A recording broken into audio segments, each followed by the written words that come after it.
Hi there, everybody. I figured I'd make a little update here about where we're at with the robo-war. As you can see, the playfield has been completely stripped down and got the artwork exposed. I haven't filmed for the last couple of days, but been quite busy removing components and inspecting things. And what we're left with now, all the switches have been recessed below the surface and all the posts have been removed, and yeah, clear playfield. So as you can see, the artwork that's underneath the Mylar, it's in pretty good shape, but the Mylar itself is lifting. You can see that right here. And there is a way to remove Mylar using freeze spray, which is basically canned air. You hold it upside down and you freeze the adhesive here, and you can sometimes get this Mylar to come off. And depending on the paint that they use and some other factors that I don't know about, I've had some success where the Mylar has come right off, and then on my high speed, when I went to pull the Mylar off, it pulled the paint off with it. And from what I can see here already, it looks to me that this paint is probably going to come with that Mylar. As far as the extent of the repainting that'll be required here, I'm just not sure that repainting this is going to be an option. So what I've done over the past couple of days is I've been working on a graphic that I got from the guy on Pinside. This is printed out on standard printer paper here, just to get the actual size, to make sure that things line up. And took a light and shined down from underneath the playfield to see that all the inserts are going to line up properly where the cutouts are. So the graphic actually looks really good. I have not cut anything out, but at least as far as the edges go here, I just tape this thing on quickly. You can see that it's lined up pretty close there and on the bottom, and comes right to this edge. And with this lamp underneath, you'll be able to see that you can see that the light's shining through the paper. So I think this is going to work. And you know, if I repaint this thing, I'm not an artist, and I'm not going to kid myself. You're going to be able to tell. And it's not going to be original. So what we can do is we're going to install this. So after I printed the graphic on paper, I worked with my local printer, and he printed me up this on adhesive vinyl. So this is not going to be a perfect solution, but I think from the distance of playing the game, you probably won't notice. The casual player will not notice. Now, a collector come over to my house would be able to tell that this is a reproduction, and this is not, you know, if you look closely, you can see print lines in the black here.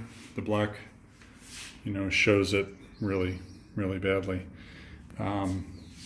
But you don't notice that unless you're right on top of it. And when this is in the playfield, and then, you know, depending on what I put on top of this, whether it's clear coat or a playfield protector, and once everything is reinstalled, and I normally play my pinball machines with the lights off, I don't think you're going to notice. And I think this is going to result in a better experience and a better overall look of the playfield versus trying to repaint all of that. So that is where we're at. So what I need to then do to get to the point of putting this down is this artwork needs to be removed 100%. And it might be a couple of weeks until I get that far. This Mylar has to be removed. It's pretty easy.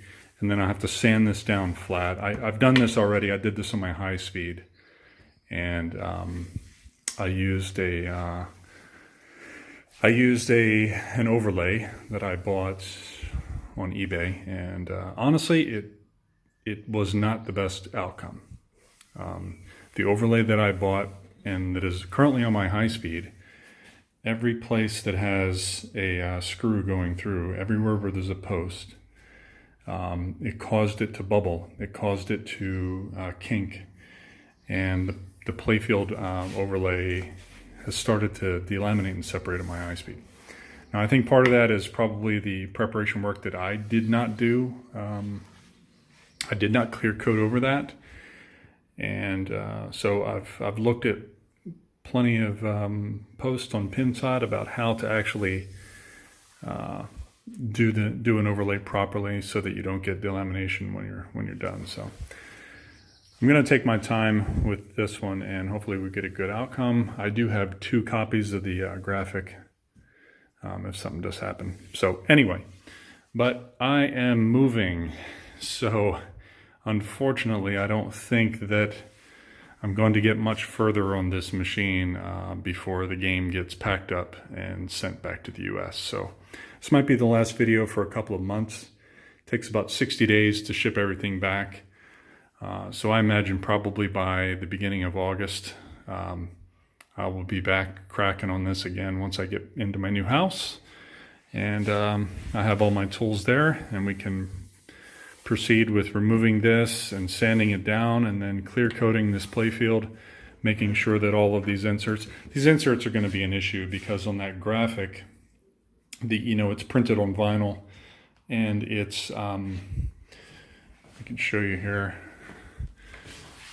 This is not clear. I'm going to have to actually cut and remove this white portion and then print out the R on what do you call it? Water slide decals like used on model cars when we were kids. That's what I'm going to do. I'll make water slide decals for all of the inserts and put them on there, but I'll actually have to cut these out with a sharp razor knife, and again, there'll be a playfield protector over it, and I think it's going to be good. So that's where we're at. There are a couple of more issues with the machine itself. I'm not going to boot it up right now because I have quite a few things disconnected and wires hanging, but between now and when I pick back up on this project, I do need to replace or reflash this ROM. This ROM was kicking out an error, and I'm going to do the ground mods. I can see that this ribbon cable already has the double-sided ground mod on it, but I'm going to do all the ground mods where I actually tie in ground wires to each of the boards, and then down in the down here where the transformer is, there's a bunch of ground wires that all come together on a connector, and there's information on Pinside how to actually tie those all in case you have a pin that's not getting very good contact. That causes all kinds of problems with these games. So I'll take care of that. But basically just wanted to update where I'm at right now, and yeah, check back in a couple months and we'll see how it's going to go. Take it easy.